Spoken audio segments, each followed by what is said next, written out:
Kang Min-ho adjusted the cuffs of his $1,000 suit, feeling like a dog on a leash. The sun was shining over Seoul's Central Park, but he felt cold. Beside him, Jae-yoon kept talking. She hadn't stopped talking for 20 minutes. She was beautiful, rich, and the woman his father wanted him to marry. She was perfect on paper, but she was boring as hell.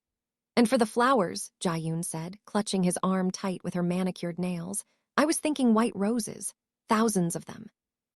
"Min-ho, are you listening?" "I'm listening," he lied. His voice was low and rough. He wanted a cigarette. He wanted a drink. He wanted to be anywhere but here, walking down this paved path while normal families played in the grass. Families. That word used to make him laugh. In his world, family meant the people you couldn't kill because it would look bad. It meant loyalty bought with blood. It didn't mean happiness. "You're not looking at me," Jae-yoon complained, pulling his arm. "You're looking at." "What are you looking at?" Min-ho had stopped walking. His feet felt heavy, like they were stuck in concrete. His heart slammed against his ribs, a hard, painful thud that knocked the air out of his lungs. About 50 feet away, sitting on a rusted park bench, was a woman. She looked different than he remembered. Thinner. Her clothes were worn out, a faded gray hoodie and jeans that looked like they had been washed 100 times. Her hair, which used to be styled so proudly, was pulled back in a messy bun. But he knew that face. He would know that face in the dark. He would know it in hell. Chidinma, the woman he had ruined. The woman he had thrown away 3 years ago because his father told him to. He took a step forward, ignoring Jae-yoon's confused noise. Chidinma wasn't alone. She was wrestling with 3 toddlers, 3 of them. They were loud, crying, pulling at her hoodie. 1 boy, 1 girl, and another boy. They looked to be about 2 or 3 years old. Min-ho's breath caught in his throat. He squinted. The light hit the boy's face as he looked up at his mother. The kid had dark skin, beautiful and glowing, but his eyes were sharp, narrow, black as coal. Min-ho's eyes, he looked at the other 2, they all had it. The shape of the nose, the set of the jaw, even the way the little girl frowned was exactly like him when he was angry. The world stopped spinning. The noise of the park faded out. All he could hear was the rushing of blood in his ears. Triplets. She had triplets. And she hadn't told him. Chidinma looked up then. She froze, her eyes locked onto his. He saw fear, pure, terrified fear. She grabbed the handle of the triple stroller with shaking hands, looking ready to run. "Pause, before we find out if Chidinma can escape the man who broke her heart, I need to ask you something. Where are you watching from right now? Seoul, Lagos, New York? Let me know in the comments. And while you're there, rate this story so far from 1 to 10. But listen to me closely. If you don't hit that subscribe button for timeless K-love right now, you might be the reason Chidinma gets caught. You might be the reason those 3 beautiful babies end up in the hands of a monster without a mother to protect them. Do you want that on your conscience? Don't leave her alone in this fight. Subscribe now, join the notification squad, and help her survive." Min-ho pushed Jae-yoon's hand off his arm. He didn't do it gently. "Min-ho, what is wrong with you?" Jae-yoon gasped, stumbling back in her high heels. "Who is that? Why are you staring at that beggar?" "Shut up," Min-ho snarled. He didn't look back at her. He started walking toward the bench. His stride was long and angry. Chidinma moved fast. Panic made her clumsy. She grabbed the little girl who was sitting on the grass and shoved her into the stroller seat. The baby started wailing. "Please, please, not now," Chidinma whispered. Her voice was shaking. She buckled the strap with trembling fingers. "Get in, we have to go now." "Mama," the boy asked, sensing her fear. "Hush, Keen, just sit," she snapped, tears stinging her eyes. She felt sick. She felt like she was going to throw up. Why was he here? Why today? She had spent 3 years hiding in the shadows of Seoul. She moved apartments every 6 months. She worked under the table, cleaning dishes in back alleys just so she wouldn't have to put her name on a legal document that he could find. She had starved so her babies could eat. She had frozen in winter so they could have coats. She grabbed the handle of the heavy stroller and pushed. The wheels stuck in the mud for a second before jerking free. She didn't look up. She just turned the stroller around, aiming for the park exit. "Chidinma!" The voice was like a whip. It cracked through the air, deep and commanding. It was the voice that used to whisper love songs in her ear. It was the voice that had ordered his men to throw her out of his penthouse 3 years ago. She didn't stop. She walked faster, her worn-out sneakers slipping on the grass. "Stop!" He was closer now. She could hear his heavy footsteps thudding on the ground. He was running. "Leave us alone!" she screamed, not looking back. She shoved the stroller onto the pavement, the wheels rattling hard. The babies were all crying now, terrified by her panic. A hand clamped down on her shoulder.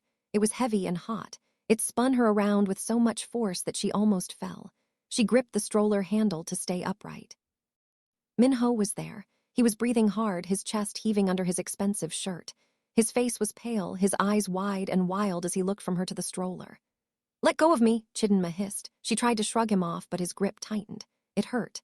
3 years, Min-ho said. His voice was a growl. He wasn't looking at her anymore. He was staring at the kids. He leaned down, getting eye level with Keen. The little boy stopped crying and stared back, his dark eyes wide and defiant. Min-ho let out a shaky breath. He reached out a hand to touch the boy's cheek. "Don't you touch him," Chidinma shrieked. She slapped his hand away. "Don't you dare touch them, they aren't yours." Min-ho slowly straightened up. He looked at her then. His eyes were cold, dangerous, the eyes of the man who ran half the city's underground. "Don't lie to me," he said softly. "I know my own face, I know my own blood." "They are nothing to you," Chidinma spat.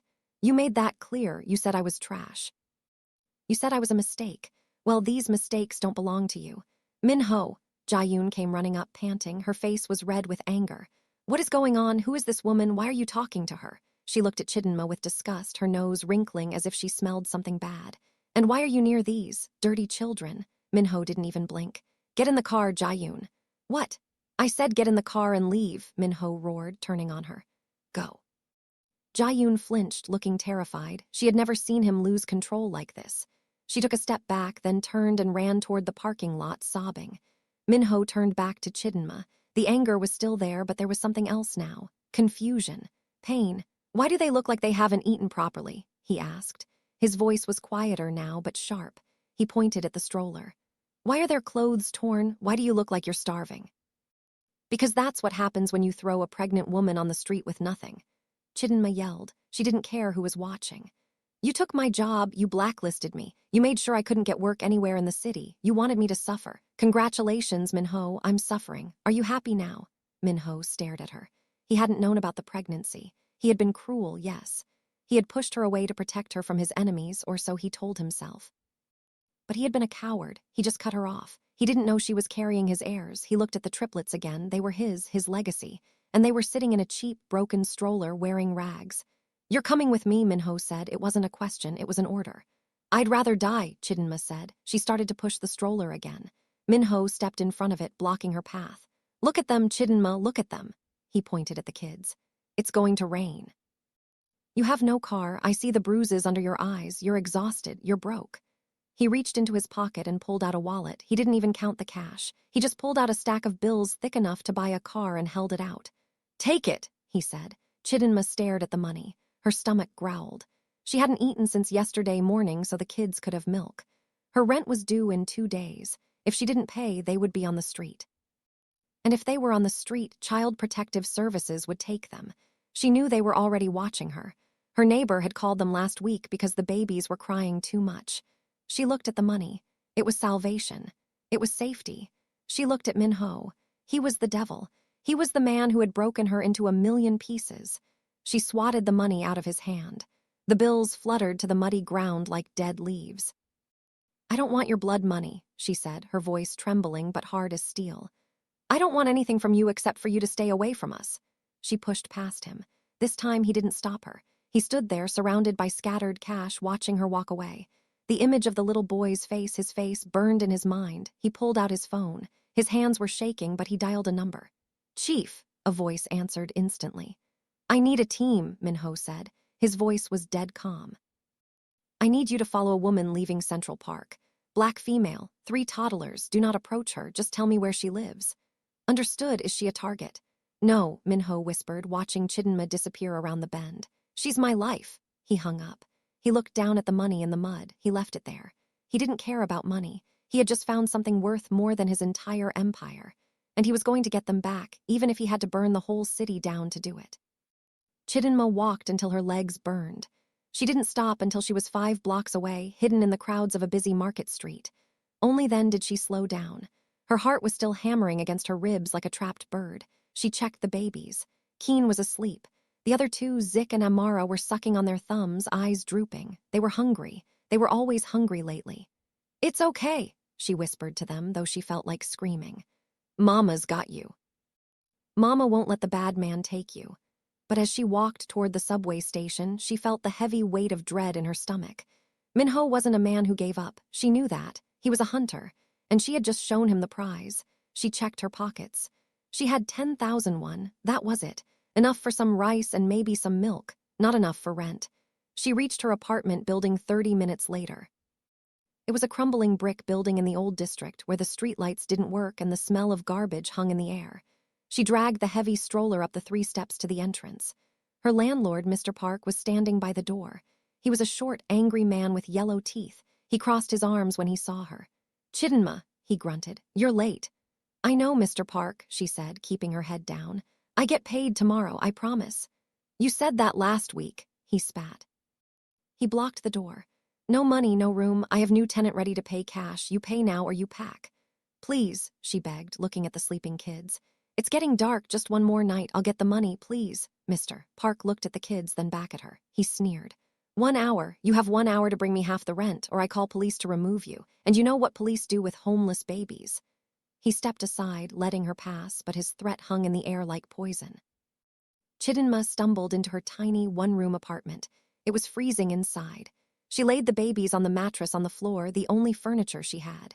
She sank down against the wall and buried her face in her hands. 1 hour.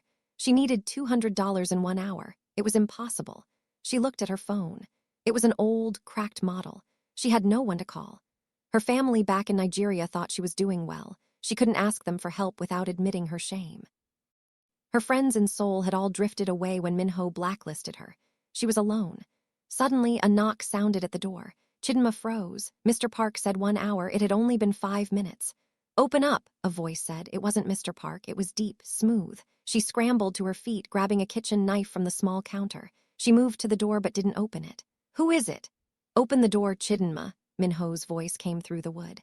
Panic exploded in her chest. How did he find her so fast? "Go away," she screamed. "I have a knife, I'll use it." "I'm not here to hurt you," he said. "I spoke to your landlord, the rent is paid." Chidinma's hand fell to her side. The knife felt heavy. "What?" "The rent, it's paid for the year, and I bought the building." Silence. "Open the door," he said again, softer this time. "I have food, I have milk. I saw the way they were looking at the food stalls in the market. Let me feed them." Chidinma leaned her forehead against the cold metal of the door. Her pride screamed at her to keep it locked, to tell him to go to hell. But then Zik stirred on the mattress and let out a small, hungry whimper. She looked at her children. Then she looked at the door. She unlocked it. Min-ho stood there. He had ditched his jacket. His tie was loose. In his hands, he held 4 large grocery bags. He looked out of place in the dirty hallway like a diamond in a gutter, but his eyes were glued to her face. "I come in?" he asked. He wasn't demanding, he was asking. Chidinma stepped back, leaving the door open. She didn't say yes, but she didn't say no. Min-ho stepped inside. He looked around the tiny room. He saw the peeling wallpaper. He saw the single mattress on the floor. He saw the empty fridge in the corner. His jaw tightened until a muscle popped in his cheek. He looked furious, but not at her, at himself. He set the bags down on the floor. "I brought warm food, soup, rice, some fruit. Formula, I didn't know what brand, so I bought all of them." Chidinma stood by the window, crossing her arms to protect herself. "This doesn't fix anything, Min-ho. You can't buy your way out of what you did." "I know," he said, taking a container of soup out of the bag. "I'm not trying to fix the past. I'm trying to make sure my children don't starve tonight." "They are my children," she corrected him. "Our children," he said firmly. He looked at her. "Why didn't you tell me?" "Tell you." Chidinma laughed, a bitter, broken sound. "You changed your number. Your guards wouldn't let me within a mile of your office. I sent letters. They were returned unopened." Min-ho went still. "I never saw any letters." "Well, someone did," she said, "and they told me that if I ever tried to contact you again, I would disappear." Min-ho's face turned dark. A cold, lethal shadow passed over his eyes. "Who told you that?" "Does it matter?" she asked, tired. "You were done with me. You were marrying the princess. I was just the help, remember?" "I never called you that," he said quietly. "You treated me like it," she whispered.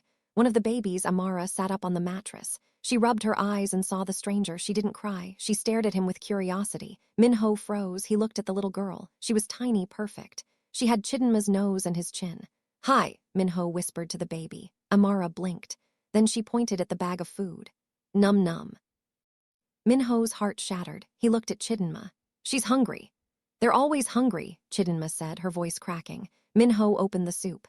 He found a spoon in the bag. He moved toward the mattress, but Chidinma stepped in. "I'll do it," she said sharply. She took the food from him. She wasn't going to let him play daddy just because he bought some soup. She sat on the floor and started feeding Amara. The other two woke up at the smell of food and crawled over. Chidinma was surrounded by 3 hungry mouths. She was efficient, feeding them in turns, wiping their faces.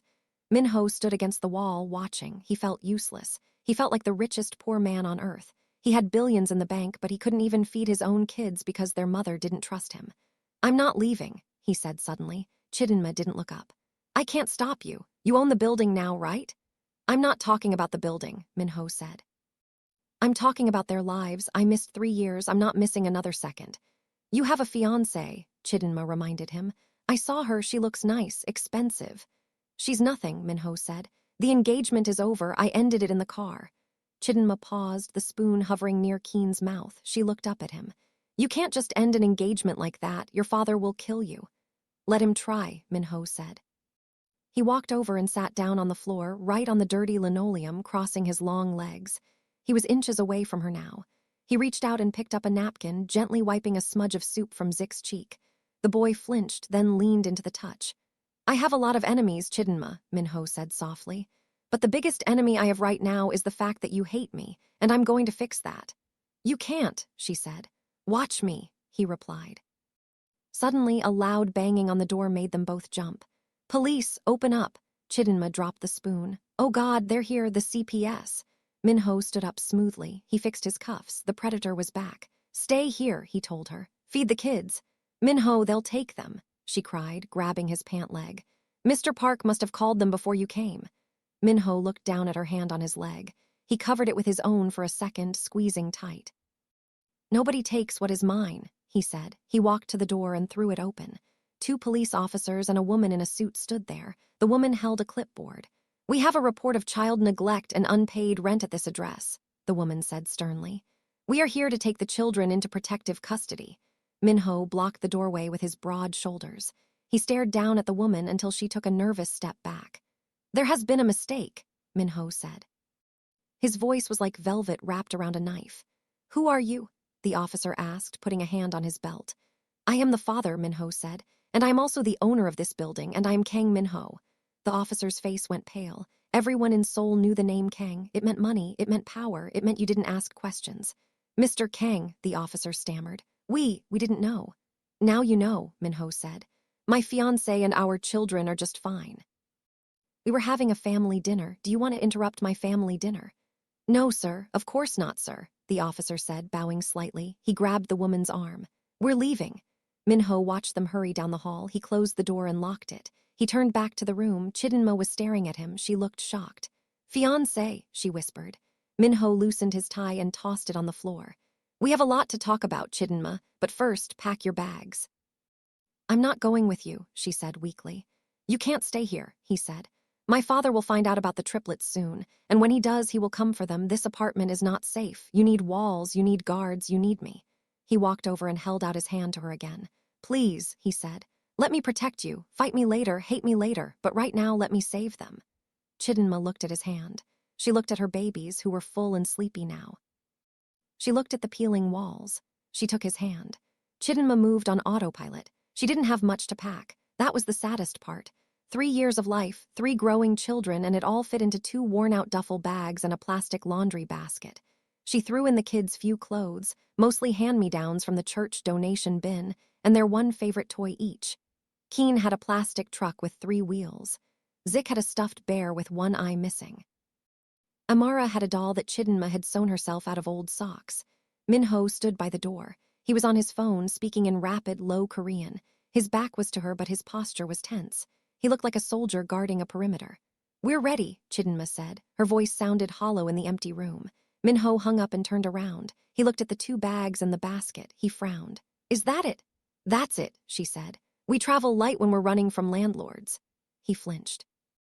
He walked over and picked up the 2 duffel bags as if they weighed nothing.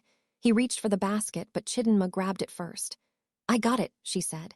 "Chidinma," he warned, his voice low. "I said I got it. You carry the bags, I carry the kids' things." She didn't look at him. She bent down to pick up Keen, who was rubbing his eyes. "Come on, baby, we're going for a ride." "Ride?" Keen asked, perking up. "Vroom, vroom." "Yes, big vroom, vroom," Min-ho said unexpectedly. He crouched down. He looked at Zik and Amara. "Do you guys want me to carry you?"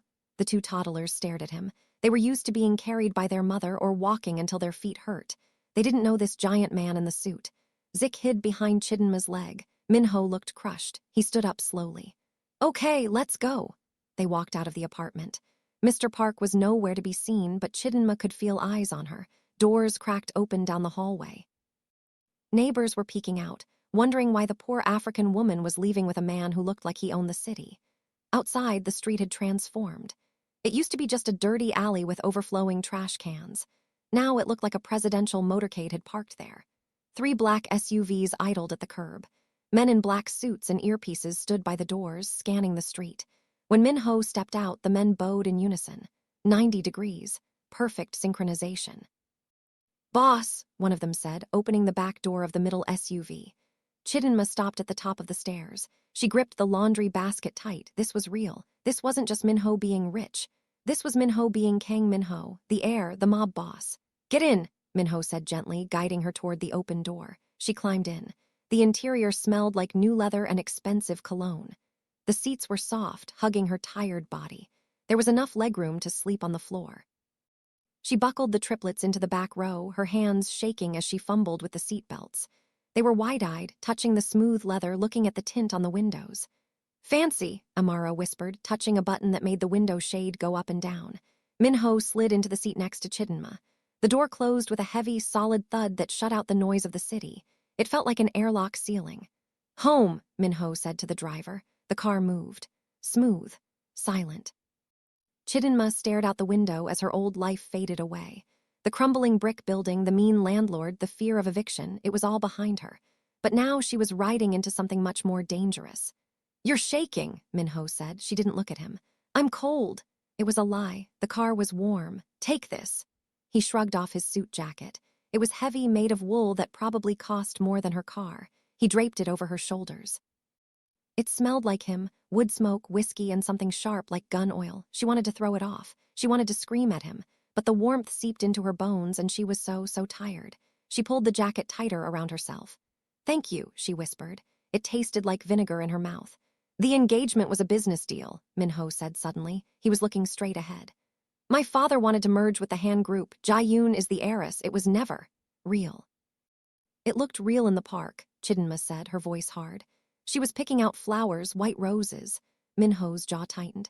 "She likes to plan. I never agreed to anything. I've been stalling for 3 years. "Why?" He turned to look at her. His eyes were dark and tense. "Because I couldn't find you. I told myself I wouldn't marry anyone until I knew you were okay. Until I knew you were happy." "Happy?" Chidinma scoffed. She turned to face him, anger flaring up. "You thought I'd be happy. You threw me out, Min-ho. Your men dragged me out of the elevator. They told me if I came back, they'd break my legs." "I didn't order that," Min-ho said quickly. "I swear on my life, I told them to escort you out, to give you the severance check. I wanted you away from the life Chidinma, my father. He found out about us. He threatened to kill you. I had to make it look like I didn't care. I had to cut you off to save you." "You did a great job," she spat. "You saved me so well that I ended up sleeping in a shelter while I was 7 months pregnant. I saved food stamps to buy diapers. I gave birth alone, Min-ho. Alone. Do you know what that feels like? To have 3 babies coming out of you and no one to hold your hand. To be terrified that the doctors will call social services because you don't have a permanent address." Min-ho went pale. He looked like she had just shot him in the chest. He looked back at the triplets who were happily playing with the window controls. "I didn't know," he whispered. I thought you went back to Nigeria. I thought you used the money I sent." "What money?" "I sent $500,000 to your account the day you left." Chidinma stared at him. "I never got a dime. My account was frozen the next day. The bank said it was flagged for suspicious activity. I had nothing." Min-ho's hands curled into fists on his lap. His knuckles turned white. The leather of his gloves creaked. "My father," he growled. It wasn't a question, it was a realization. "He blocked the transfer. He wanted to make sure you were crushed." "He succeeded," Chidinma said quietly. "He crushed me, but he didn't crush them." She nodded at the kids. "They are strong like me, not like you." "They are strong," Min-ho agreed. "And from now on, they get whatever they want. No more shelters, no more hunger." The car slowed down. They were entering the Gangnam district. The buildings here were tall, made of glass and steel. The streets were clean. The people walked with purpose. This was Min-ho's world. The convoy pulled into the underground garage of a massive skyscraper. It was the Kang Tower, the headquarters of his family's empire. "We're staying here." Chidinma asked, looking at the concrete walls. Penthouse, Min-ho said. Top 3 floors, it's the safest place in the city. Bulletproof glass, private elevator, 20 guards. It sounds like a prison. It's a fortress, he corrected. And right now we need a fortress. The car stopped. The guards opened the doors. Min-ho got out and helped the kids down. They looked tiny next to the massive tires of the SUV. Keen looked around at the concrete garage, his eyes wide. Dark, he said. Come on, Min-ho said, holding out a hand. Keen hesitated, then took it. Min-ho looked like he had just won the lottery. He took Zik's hand with his other hand. Chidinma picked up Amara and the laundry basket. They went to the private elevator. Min-ho pressed his thumb against a scanner. The doors slid open. There were no buttons inside, just a smooth panel. The elevator shot up so fast Chidinma's ears popped. When the doors opened, she gasped. The living room was bigger than her entire apartment building. The walls were floor-to-ceiling glass, showing the entire sparkling skyline of Seoul. The floors were white marble, heated from underneath. There was a white grand piano in the corner. The furniture was sleek, modern, and looked uncomfortable. Welcome home, Min-ho said. 3 maids in uniform were waiting in a line. They bowed low. Welcome, Master Min-ho. Welcome, Madam. Welcome, little masters. Chidinma felt dirtier than she ever had in her life. She looked down at her worn sneakers on the pristine white marble. She saw a smear of mud from the park on the floor. We can't stay here, she whispered. We'll ruin everything. Look at them, they're sticky, they're loud. As if on cue, Zik ran toward the glass wall, leaving muddy footprints. He slapped his hands against the window. Mama, look, lights! Zik, no. Chidinma lunged forward, dropping the laundry basket. Clothes spilled everywhere. Don't touch the glass, your hands are dirty. Leave him, Min-ho ordered. His voice boomed in the large space. The maids jumped. He walked over to Chidinma. He picked up a worn-out t-shirt from the floor. Let him touch the glass. Let him break it if he wants. I can buy 1,000,000 windows. I can't buy this. He looked at the t-shirt. It was full of holes. Get the children food, Min-ho said to the head maid. Anything they want, pizza, chicken, fruit, cake, everything. Yes, sir, the maid said, hurrying off toward the kitchen. And draw a bath, Min-ho added. The big tub, lots of bubbles. He turned to Chidinma. Go sit down. You look like you're going to faint. I have to watch them, she said, her eyes darting to the kids who were now running in circles around a $50,000 sofa. I'll watch them, Min-ho said. He took off his tie and threw it on the floor. He unbuttoned his collar. He rolled up his sleeves, revealing the tattoos on his forearms, black dragons that twisted around his muscles. He walked into the middle of the room. Hey, he yelled. The triplets stopped running. They looked at him. Who wants to see who can jump the highest on this couch? Min-ho asked. Chidinma's jaw dropped. Min-ho, that looks like silk. It is, Min-ho grinned. It was the first real smile she had seen on him in years. It made him look younger, less like a monster. Okay, on 3, 1, 2, 3. He grabbed Keen and tossed him onto the sofa cushions. Keen shrieked with laughter.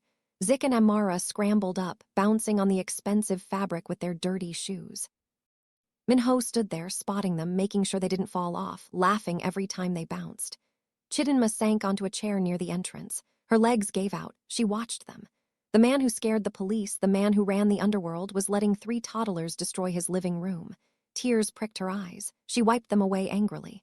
She couldn't soften. Not now. He was still the man who left her. He was still the reason she had suffered. Money didn't fix the hole in her heart. But as she watched Keen tackle Min-ho's leg, and Min-ho fall to the ground dramatically, groaning like a dying bear, she felt something tight in her chest loosen just a tiny bit. An hour later, the chaos had moved to the bathroom. The bathroom was the size of a bedroom. The tub was a massive jacuzzi made of black stone. It was filled with warm water and mountains of white bubbles. Min-ho was kneeling by the side of the tub, his shirt soaked, his hair a mess. He was holding a rubber duck that the maid had miraculously found. Okay, scrub time, Min-ho said. Who's first? No scrub, hurt, Zik yelled, splashing water into Min-ho's face. Min-ho blinked, water dripping from his nose. It won't hurt, look, soft sponge. Chidinma stood in the doorway, leaning against the frame. She had changed into a robe the maids gave her. Her old clothes were being washed. You're doing it wrong, she said. Min-ho looked back at her. I'm trying, they're slippery, like fish. Chidinma walked over. She knelt beside him. She took the sponge from his hand. Their fingers brushed. A spark of electricity shot up her arm, hot and familiar. She pulled away quickly. Zik, come here, she said firmly. Zik swam over. Mama, bubbles. I see the bubbles, turn around. She started scrubbing his back. As she washed the dirt away, the reality of their situation became clear to Min-ho. He saw the ribs poking out against the boy's skin. He saw the small scars on his knees and elbows from playing on concrete because they didn't have a yard. He saw how small they were for their age. Min-ho stopped smiling. He watched her wash them, his eyes dark with pain. "I failed them," he whispered. Chidinma didn't stop scrubbing. "Yes, you did. I'll spend the rest of my life making it up to them," he vowed. "Money doesn't fix malnutrition, Min-ho," she said. "It takes time, it takes care. You think you can just write a check and their bones will grow. I'll hire the best doctors, the best nutritionists. I'll cook for them myself if I have to." Chidinma looked at him. "You cook, you don't even know how to boil water." "I'll learn," he said. He looked at Amara, who was making a beard out of bubbles. "I'll learn everything." The bath finished in silence. They dried the kids off in fluffy white towels that were bigger than they were. The maids brought in pajamas, brand new, still with tags. Someone had run out and bought them while they were eating. By the time the kids were dressed, they were falling asleep on their feet. The excitement and the food had crashed them. Min-ho carried Zik and Keen. Chidinma carried Amara. They walked down the hall to a guest room. It had 3 cribs set up again, brand new. They laid the children down. Chidinma tucked the blankets around them. She kissed each forehead, lingering on Keen. "Sleep well, my loves," she whispered. "You're safe." She stood up and turned off the lamp. The room was bathed in the soft glow of the city lights outside. Min-ho was waiting in the hallway. He had changed his shirt. He was holding 2 glasses of whiskey.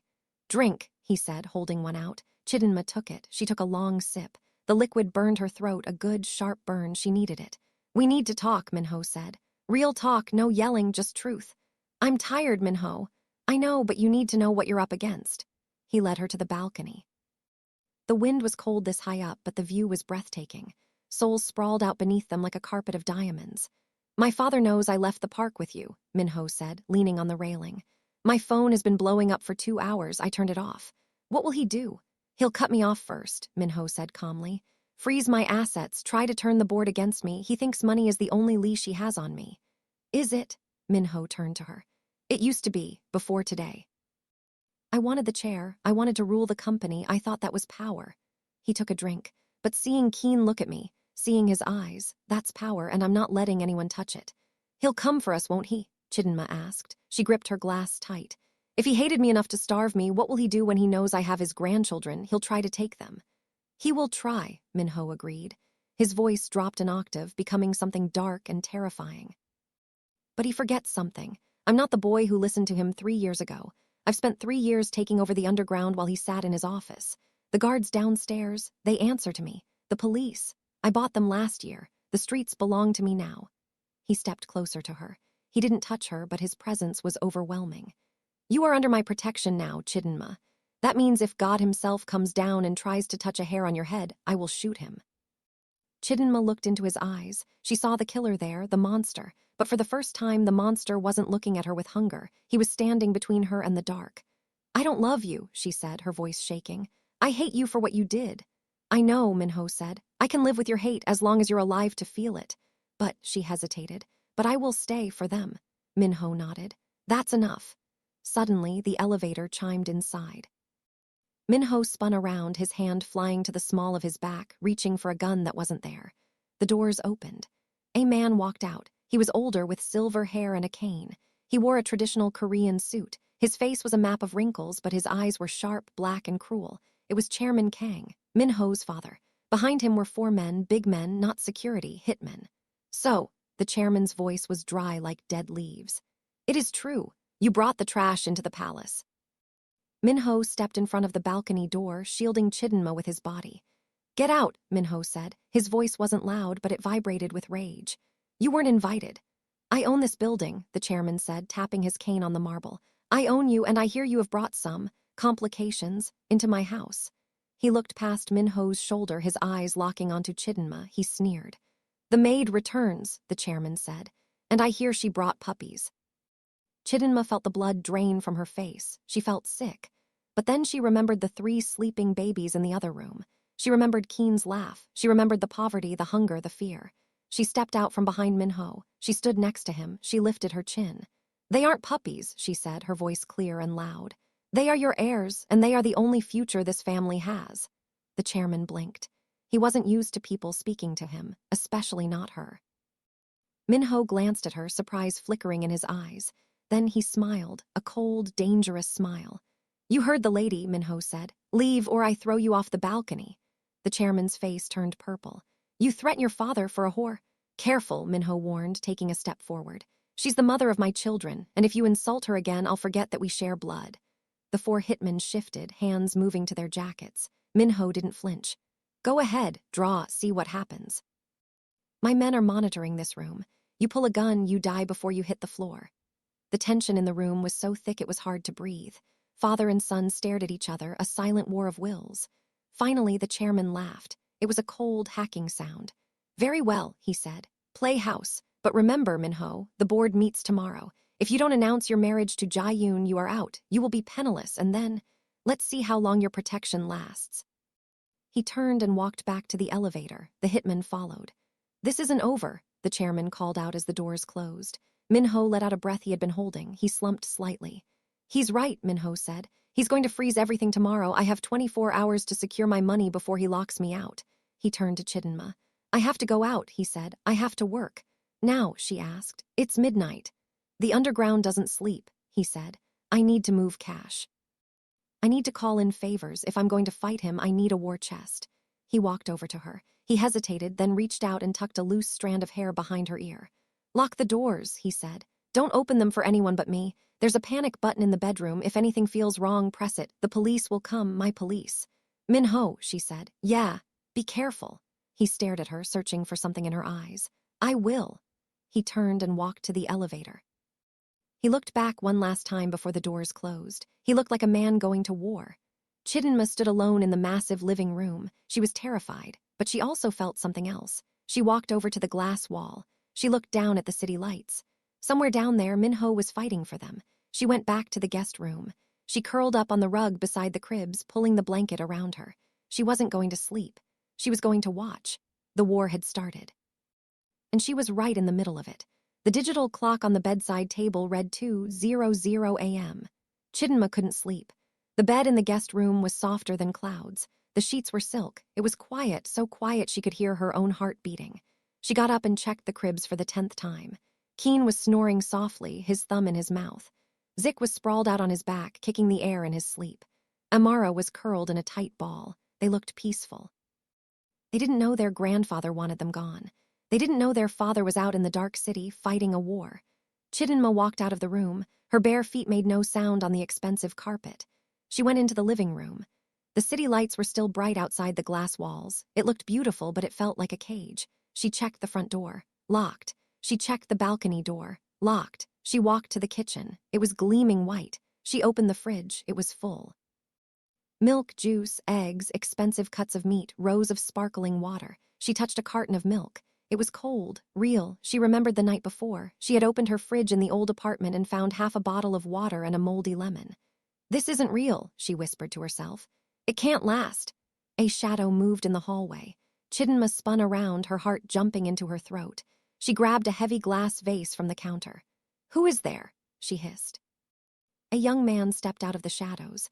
He was dressed in a black suit. He had an earpiece. He bowed low. "Apologies, madam," he said. "I am Park. I am on the night shift." Chidinma lowered the vase, but she didn't put it down. "You're inside the apartment." "Boss's orders," Park said. "One guard outside the door, one guard inside, 2 on the balcony." Chidinma looked at the balcony. She hadn't seen anyone there. She squinted. Sure enough, a dark figure was standing in the corner, motionless.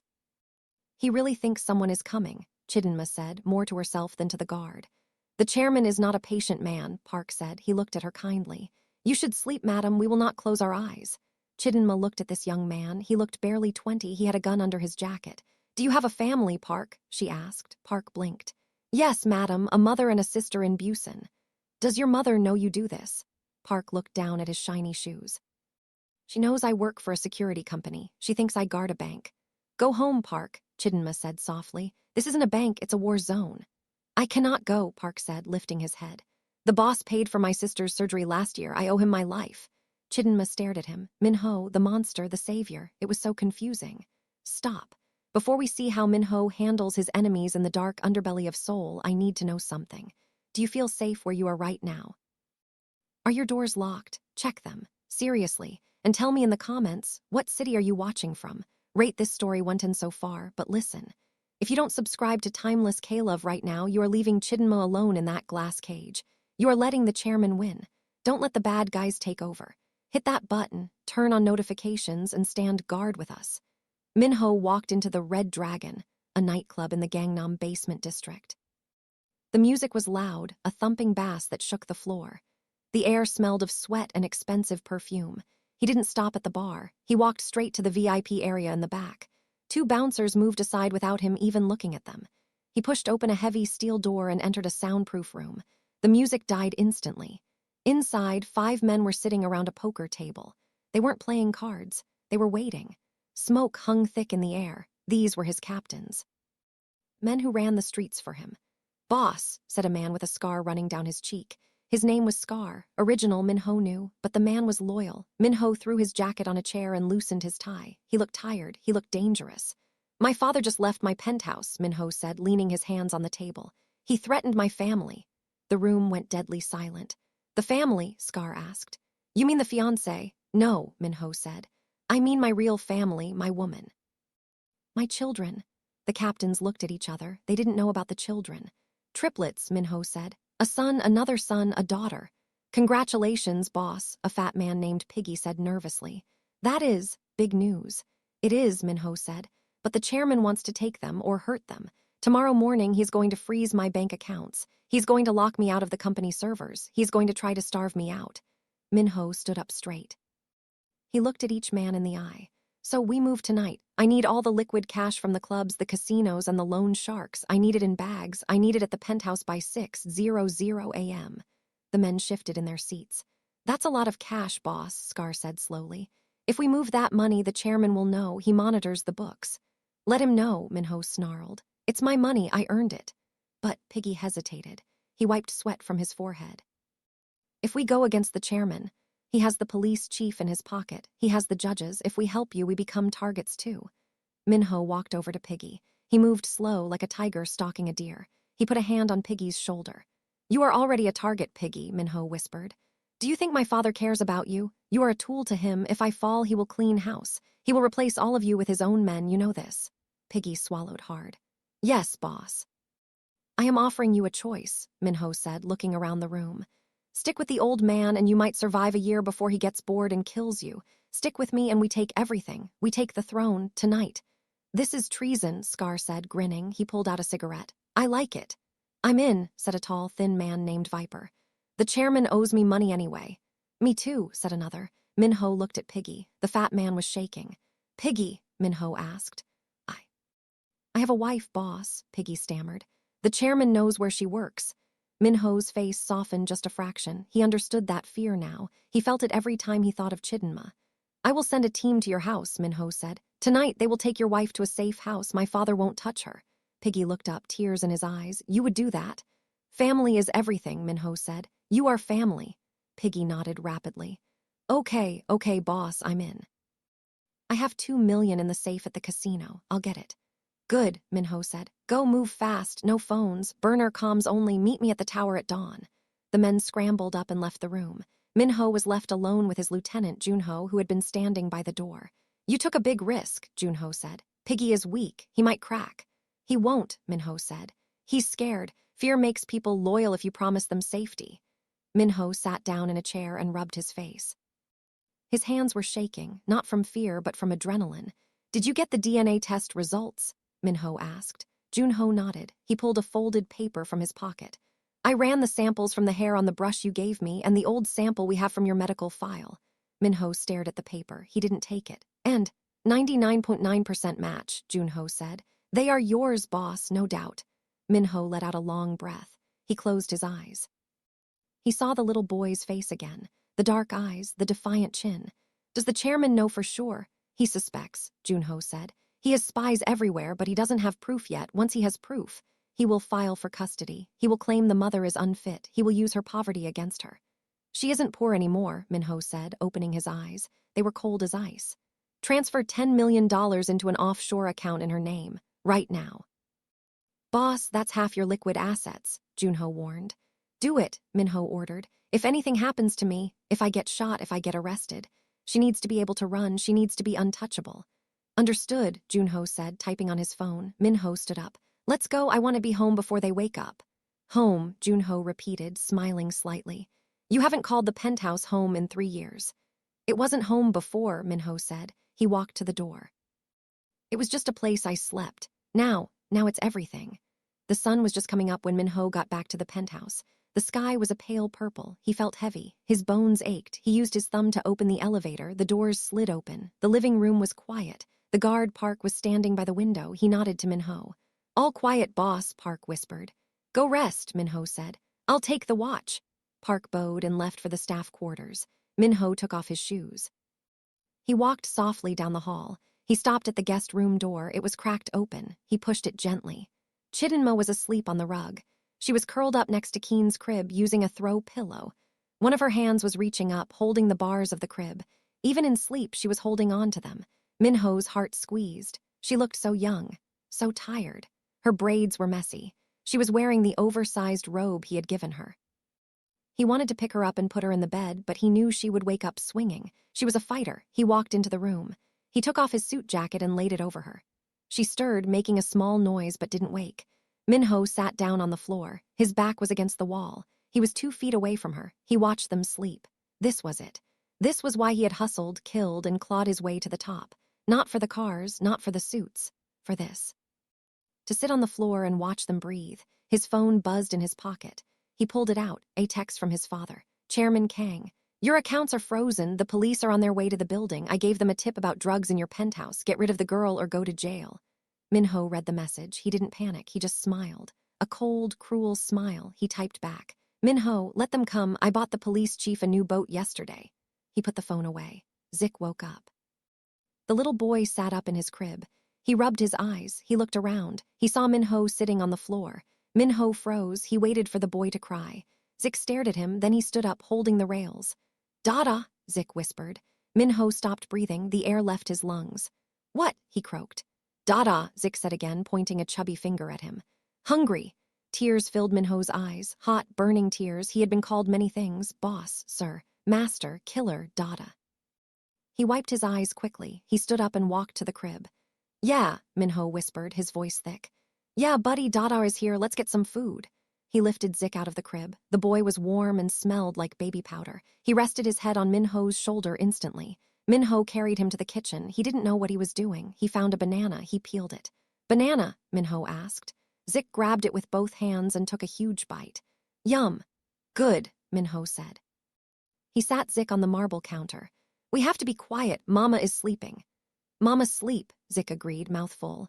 Min-ho turned around. Chidinma was standing in the kitchen doorway. She was wearing his jacket over her robe. Her eyes were wide. She looked at him holding the baby. She looked at the text on his phone that he had left on the counter. She walked over and picked up the phone. She read the message from his father. Drugs, she asked, her voice trembling. He's sending the police to find drugs. There are no drugs here, Min-ho said calmly. I don't allow that garbage in my house. But he could plant them, Chidinma said. Panic was rising in her voice. Min-ho, if they find drugs, they will arrest you, and then they will take the kids. This is his plan. Min-ho put a hand on her arm. Chidinma, breathe. I can't breathe. You don't understand how the law works for people like me.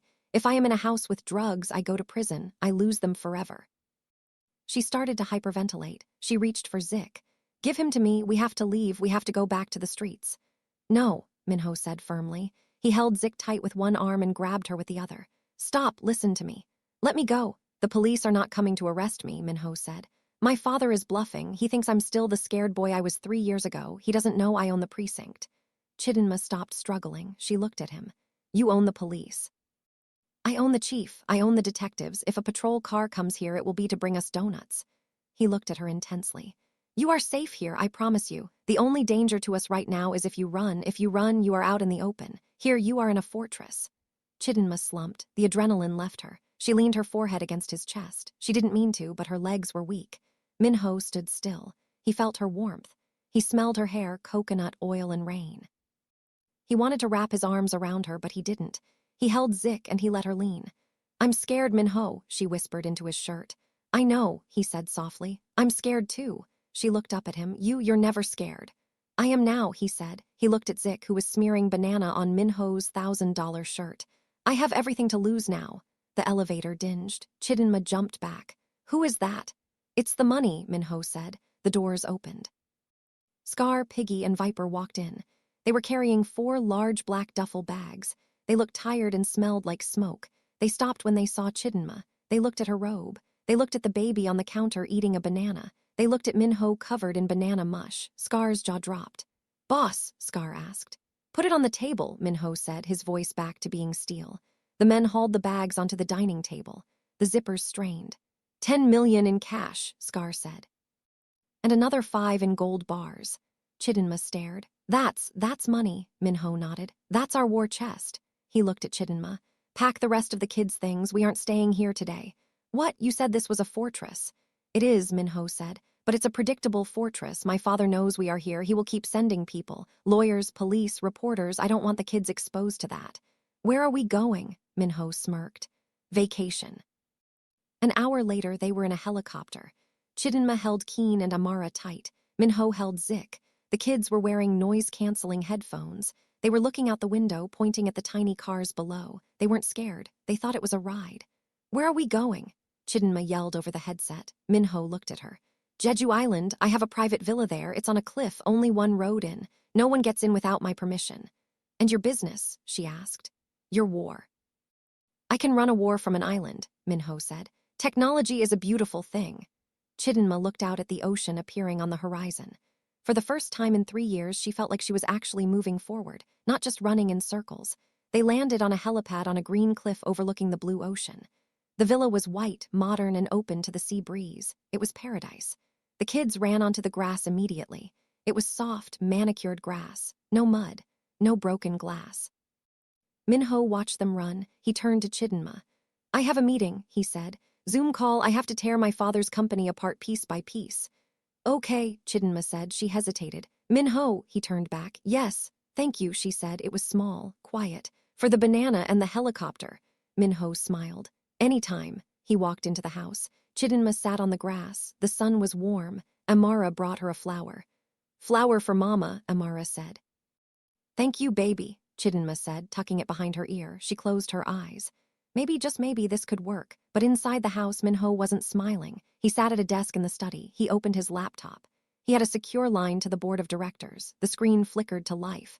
12 faces appeared in little boxes. They looked nervous. And in the center box, sitting at the head of the table in Seoul, was his father. Chairman Kang looked smug. Min-ho, the chairman said. So glad you could join us. We were just discussing your resignation. I'm not resigning, Min-ho said, his voice amplified in the boardroom. I'm taking over. You have no money, the chairman said. I froze your assets this morning. You froze my personal assets, Min-ho corrected. But you forgot about the shell companies I've been building for 5 years, the ones that own 51% of the logistics department and the shipping docks and the warehouses. The chairman's smile faltered. What are you talking about? I'm talking about a hostile takeover, father, Min-ho said. As of 10 minutes ago, I shut down all shipping. Nothing moves in or out of Korea under the Kang name without my code. The board members started shouting. Panic erupted. You're killing the company, one director yelled. I'm saving it, Min-ho said calmly. Vote him out. Vote my father out as chairman. Install me. And the ships move again. Keep him and the company bankrupts in 3 days. He leaned into the camera. Choose. He watched his father's face turn from smug to terrified. The old man slammed his fist on the table. You ungrateful dog, the chairman screamed. I made you. And now I'm breaking you, Min-ho said, for my family. He cut the feed. He sat back in the chair. His hands were trembling again. He had just burned down his father's legacy. He had just declared total war. He stood up and walked to the window. He looked down at the grass. Chidinma was chasing Zik. Keen was rolling on the ground. Amara was spinning in circles. Min-ho touched the glass. Worth it, he whispered. But he didn't see the boat approaching the cliffs from the north side. A small, black speedboat.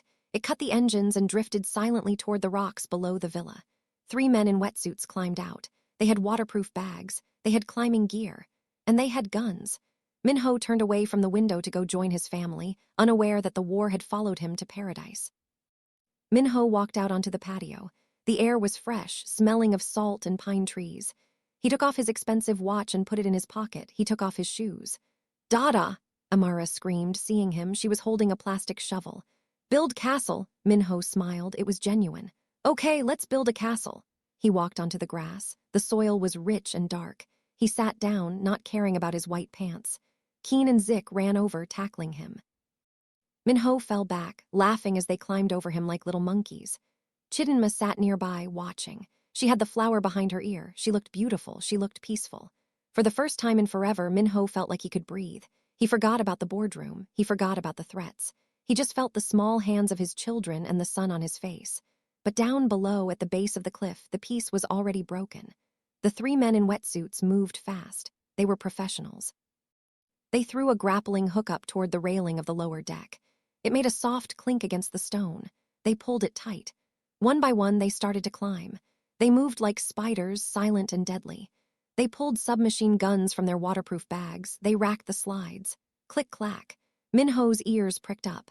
He was laughing, but the animal inside him, the predator that had survived gang wars and assassination attempts, was always awake. He heard the sound. It was faint, covered by the sound of the waves and the children's laughter. But he heard it, metal on metal. He stopped laughing. "Min-ho," Chidinma asked, sensing the change immediately. "What is it?" Min-ho sat up slowly. He scanned the perimeter. The villa was quiet, too quiet. The birds had stopped singing near the cliff edge. "Chidinma," Min-ho said, his voice low and urgent. "Take the kids inside, now." "What? Why?" "Do it," he roared. Chidinma didn't argue. She saw the look in his eyes. It was the look of a wolf baring its teeth. She grabbed Amara and Zik. "Keen, come here," she yelled. Keen was chasing a butterfly near the edge of the patio. He was closest to the cliff railing. "Keen," Min-ho yelled, scrambling to his feet. A hand in a black glove reached over the railing. It grabbed the stone balustrade. Then a head popped up, a man in a black mask. He saw the boy. He raised his gun. Pause. The enemy is inside the gates. Keen is feet away from a loaded gun. Where are you watching from? Are you safe in your room? Are your windows locked? Tell me in the comments and rate this story 110, but listen closely. If you don't hit that subscribe button for Timeless K-Love right now, you are leaving Min-ho to fight alone. You are letting that man pull the trigger on an innocent child. Don't let the darkness win. Subscribe now. Save the family. Min-ho didn't think. He exploded into motion. "Get down!" he screamed. He sprinted toward Keen. The gunman leveled his weapon at the boy. It wasn't a warning shot. He was there to wipe out the bloodline. Min-ho dove. He threw his body over his son just as the gun went off. Pop, pop, pop. The bullets tore through the air. Min-ho felt a burning sting on his shoulder like a hot iron branding him. He hit the ground hard, covering Keen with his own body, shielding the boy from the death raining down. "Run, Chidinma!" Min-ho yelled, rolling onto his back. He grabbed a handful of dirt and rocks from the garden bed and threw it into the gunman's face. It was a desperate move, but it worked. The gunman flinched, grit getting into his eyes through the mask holes. Min-ho lunged. He wasn't the CEO now. He was the street fighter who had grown up in the gutters of Seoul. He tackled the man's legs, driving him back against the railing. The gun clattered across the stone patio. The gunman punched Min-ho in the wound on his shoulder. Pain blinded him, white and hot, but Min-ho didn't let go. He grabbed the man's throat with his good hand and squeezed. He squeezed until he felt cartilage snap, but there were two more. Two more men vaulted over the railing. They saw their partner down. They saw Chidinma running toward the glass doors with Zik and Amara. "Get the woman!" one of them shouted in Korean. They bypassed Min-ho and sprinted toward the house. "No!" Min-ho screamed. He slammed the first gunman's head against the stone floor, knocking him out cold. He scrambled to get up, but his legs slipped on the blood dripping from his shoulder. Chidinma was fast, but she was carrying two heavy toddlers. She reached the glass door. She fumbled with the handle. It was locked from the inside. "Open, open!" she cried, banging on the glass. She looked back. The men were 10 feet away. They raised their guns.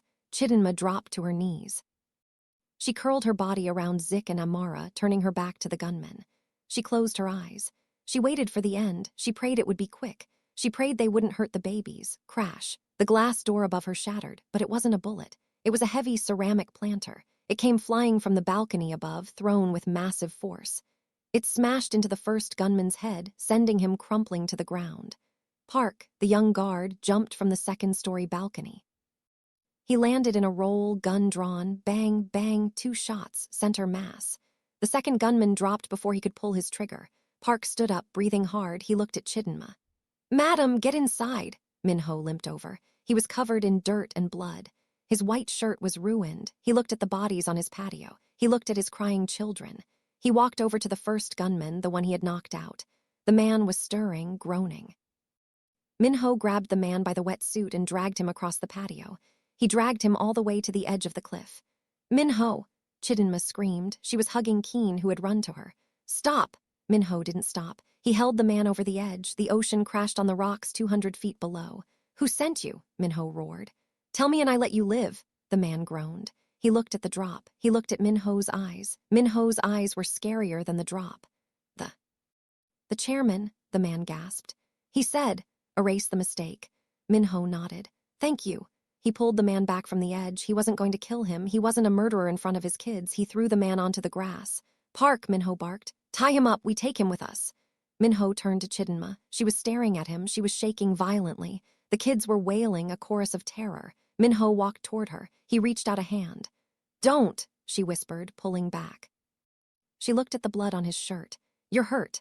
I'm fine, he said. The adrenaline was masking the pain. We have to go. Go where? She cried. You said this was safe. You said nobody could get in. They almost killed Keen. I know, Min-ho said. His voice broke. I know I was wrong. You were wrong. She stood up, fury overriding her fear. My children almost died because you were wrong. You brought this to us. You brought your war to my babies. I am trying to stop it. Not stopping it, you're fueling it. She pointed at the dead bodies.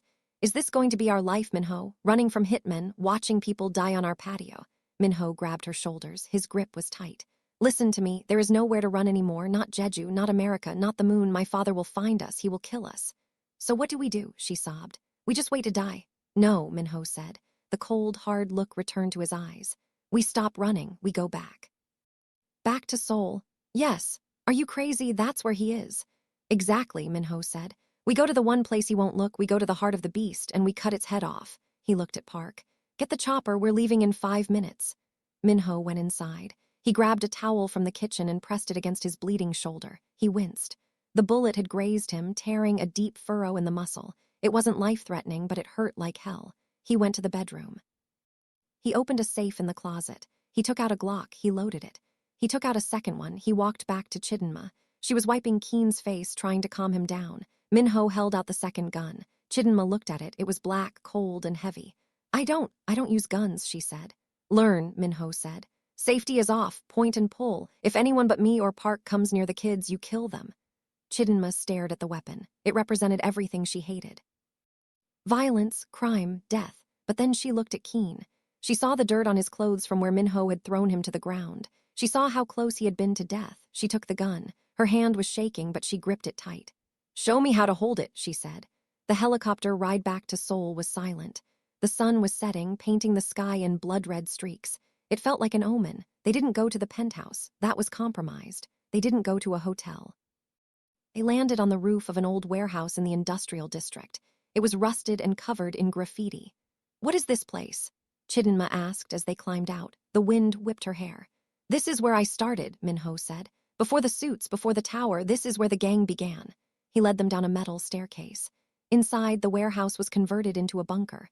There were cots, a kitchen, and a wall of monitors. It was dirty, gritty, but solid. Scar and Viper were waiting there. They looked nervous. Boss, Scar said, looking at Min-ho's bloody shoulder. You're hit. It's nothing, Min-ho said. Did you do what I asked? Yes, Viper said. We have the files. We raided the chairman's private office while he was busy freezing your accounts. Min-ho smiled. It wasn't a nice smile. Good, he turned to Chidinma. Stay here. Park will guard the door. There is food in the back. Do not leave this room. Where are you going? She asked. She was holding the gun in her pocket now. It made her feel sick, but safer.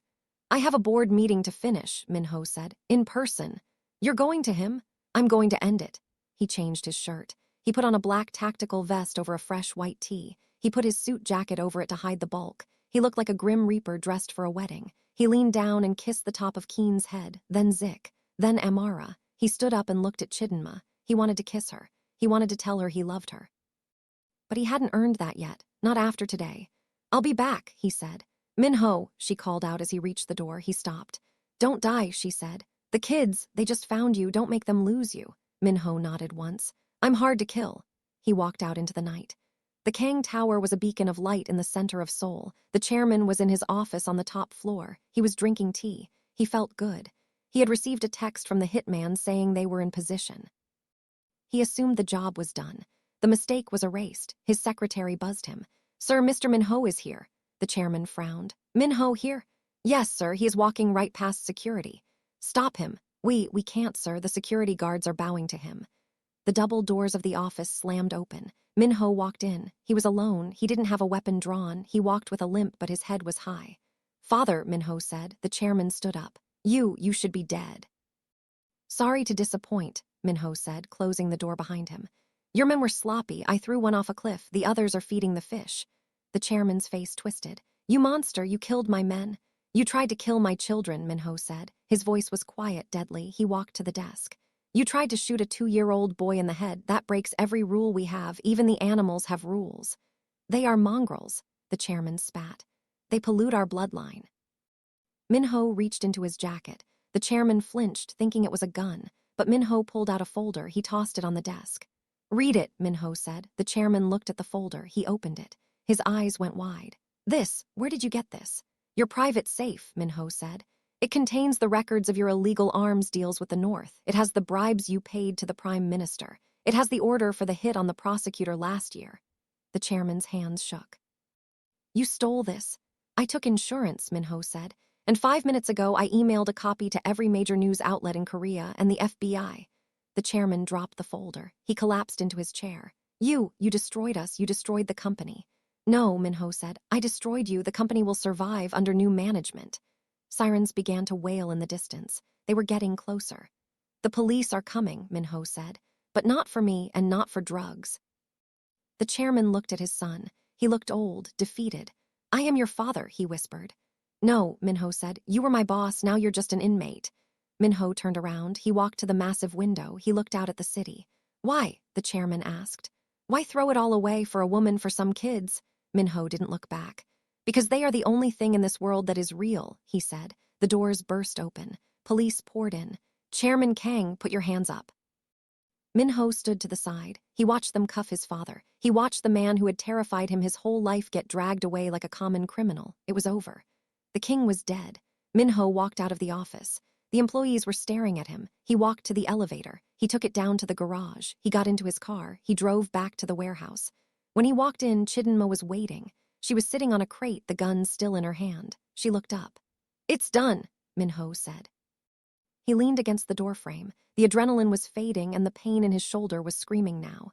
"He's dead," she asked. "In jail for life. He won't hurt us again." Chidinma put the gun down. She let out a long, shuddering breath. She stood up and walked over to him. She saw the blood seeping through his tactical vest. "You're bleeding again," she said. "I'm okay." "Stop saying that," she said. She reached out and touched his face. Her hand was warm. "You don't have to be okay, Min-ho. You don't have to be the monster anymore." Min-ho looked at her. He felt the walls around his heart crumbling. "I don't know how to be anything else," he admitted. "We'll teach you," she said. "Me and the kids will teach you how to be human." She leaned in and kissed him. It wasn't frantic. It was soft. It tasted like tears and hope.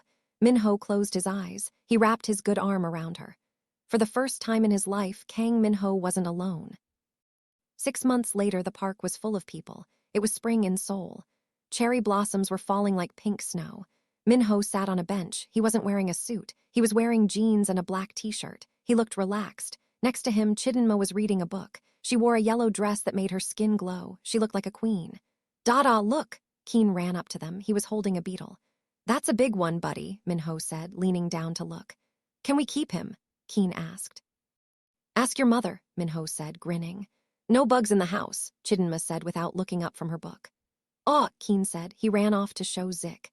Min-ho leaned back. He looked at the stroller where Amara was sleeping. He thought about the past, the violence, the fear. It felt like a bad dream. He was still the chairman of the Kang group. He still had enemies. He still had bodyguards. Park was standing by the tree, pretending to read a newspaper. But the darkness didn't own him anymore. "What are you thinking about?" Chidinma asked, closing her book. "I was thinking about the first time I saw you here," Min-ho said. "Sitting on that bench over there, looking like you wanted to run away." "I did want to run away," she said. "I thought my life was over. And now," Chidinma looked at the triplets playing in the grass. She looked at Min-ho. She smiled. "Now," she said, "I think it's just beginning."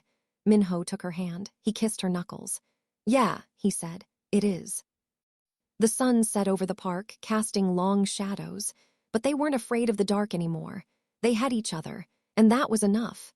The end.